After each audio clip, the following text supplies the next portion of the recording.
اس کو آپ اس میں پکا لیں، پکانے کے بعد جو ہے آپ اس کو چھان لیں، چھاننے کے بعد آپ اس میں چینی چاہیں تو ڈال لیں، چاہیں تو گڑ ڈال لیں، تو آپ اس کا شربت تیار کر لیجئے۔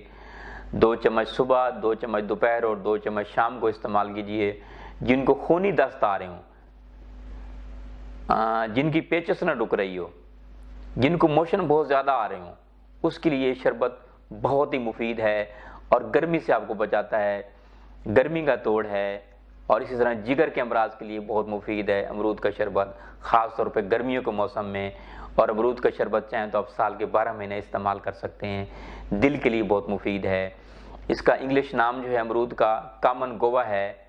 اسی طرح دل کی کمزوری کے لیے آپ امرود کے ساتھ شہد استعمال کریں تو یہ بہت مفید ہے، دل کی تقویت کے لیے، اعصاب کی تقویت کے لیے بہت مفید ہے۔ اس میں آئرن بھی پایا جاتا ہے، اس میں جو ہے وٹامن بی اور سی جیسے میں نے بتایا یہ بھی پایا جاتا ہے۔ اچھا، کھانسی کے امراض کے لیے بہت مفید ہے۔ کھانسی کا میں نے کئی مرتبہ اس کا نسخہ آزمایا بھی ہے اور آج میں آپ کو بتاتا ہوں کھانسی کے حوالے سے کتنا مفید ہے۔ آپ اس کو امرود کو ریت میں آپ بھون لیجئے، بھوننے کے بعد آپ اس کو گرم گرم کر کے کھائیے تو فوراً آپ کی کھانسی رک جائے گی۔ نزلہ زکام کے لیے بھی اسی طرح استعمال کریں، امرود ریت میں آپ بھون لیں یا لکڑی کی جو آگ ہوتی ہے اس میں آپ بھون لیں اور اس کو گرم گرم کر کے کھائیے، اور اس میں چاہیں تو آپ نمک ڈال لیں تو یہ گلے کے امراض کے لیے بھی بہت مفید ہے۔ اچھا، اگر آپ کو بد ہضمی ہو تو اس کے لیے کچا پھل امرود کا کھائیں تو آپ کی بد ہضمی فوری طور پر رک جائے گی۔ دستوں کے لیے میں نے آپ کو بتایا، مزید آپ کو اور آگاہ کرتا ہوں، دستوں کے لیے 15 گرام کا گودا آپ لے لیجئے امرود کا، اور اس میں 1 پاؤ پانی ڈال لیجئے، اس کو پکائیے۔ جب تیسرا حصہ پانی رہ جائے تو اس کو چھان لیجئے، چھاننے کے بعد آپ اس کو پی لیجئے، آپ کے دست فوری طور پر رک جائیں گے۔ اسی طرح جو ہے کونپلوں کا جوشاندہ بھی بنا سکتے ہیں، امرود کی کونپلیں جو ہیں اس کا جوشاندہ بنا کے پیجئے تو وہ بھی خونی دستوں کے لیے، پیچس کے لیے بہت ہی مفید ہیں۔ اسی طرح جو ہے نزلہ زکام کیرا کے لیے بھی آپ اس کا جوشاندہ بھی بنا کے پی سکتے ہیں تو وہ بھی بہت مفید ہے۔ دست کے لیے جوشاندہ جو ہے وہ بھی آپ استعمال کیجئے، وہ بھی بہت مفید ہے۔ شوگر کے امراض کے لیے آپ استعمال کریں، اس کی ہانڈی بنا کے استعمال کریں، اس کا حلوہ بنا کے استعمال کریں۔ حلوہ بھی اپنا جو ہے امرود کا بہت مفید ہے، مگر بغیر چینی کے دیسی گھی میں ڈال کے استعمال کیجئے تو یہ بہت مفید ہے۔ گائے کے دودھ میں آپ بنا لیں اس کا حلوہ۔ تو اسی طرح جو ہے امرود کی اگر ہانڈی بنا کے استعمال کریں تو ہانڈی جو ہے شوگر کے لیے، جگر کے لیے، دماغ کے امراض کے لیے بہت مفید ہے۔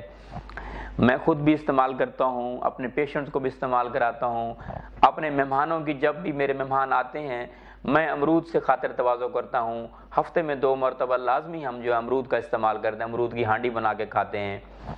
بہت سارے میرے پاس ایسے ڈاکٹرز آئے سینئر، بہت سارے ایسے اپنا جو نا جرنلسٹ آئے، بہت سارے طبیب آئے جن کو میں نے امرود کی ہانڈی کے حوالے سے اویئرنیس دی، اور انہوں نے اس بات پہ اتفاق کیا کہ امرود کی ہانڈی سے ہماری شوگر بھی کنٹرول ہو گئی ہے، دل کے امراض بھی کم ہو گئے ہیں، پیلپیٹیشن بھی ختم ہو گئی ہے، بریڈی کارڈیا بھی ختم ہو گیا ہے، بلڈ پریشر بھی ٹھیک ہو گیا ہے، میدا بھی بہت سارے پیشنٹ کا ٹھیک ہو گیا ہے، السر میدا کے لیے بہت مفید ہے۔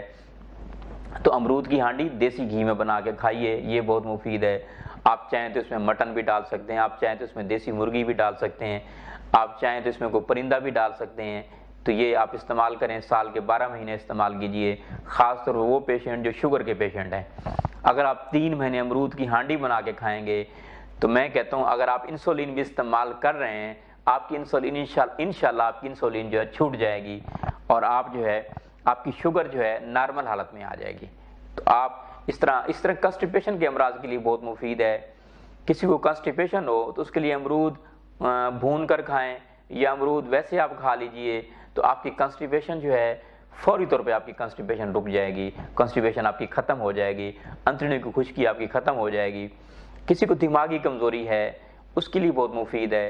بچوں کو دست ہوتے ہیں تو بچوں کے دست کے لیے میں نے وہ جو شاندہ بتایا وہ بہت مفید ہے بچوں کے دست کے لیے۔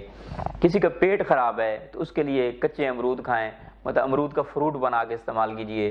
اچھا، ایسے بچے جن کو جو ہے ویسیکل پیرالسس ہوتی ہے، بیڈ ویٹنگ ہوتی ہے، انکنٹیننس آف یورین ہوتا ہے، رات کو بستر پہ پیشاب کرتے ہیں، تو آپ امرود کا استعمال کریں، اپنے بچوں کو امرود کا استعمال کرائیے تو انشاءاللہ جو بیڈ ویٹنگ ہے وہ ختم ہو جائے گی۔ اسی طرح جو ہے جو ڈائبٹیز پیشنٹ جن کو بار بار پیشاب آتا ہے، مثانے کی کمزوری ہے، تو امرود استعمال کریں 3-4 دن، انشاءاللہ ان کے مثانے کی کمزوری بھی ختم ہو جائے گی، اور جو ان کو بار بار پیشاب آتا ہے، جو ویسیکل پیریسس کی شکایت ہے، وہ انشاءاللہ ٹھیک ہو جائے گی۔ اسی طرح جو ہے جن کو پیشاب میں جلن ہوتی ہے، یورین میں جلن ہوتی ہے، اس کے لیے بہت مفید ہے امرود کا استعمال جو ہے، تو آپ اس طرح استعمال کریں گے تو امرود کے بے شمار فوائد ہیں۔ نیکسٹ ٹائم بھی میں آپ کو اس سے آگاہ کروں گا کہ امرود کے مزید کتنے فوائد ہیں۔ بہت بہت شکریہ۔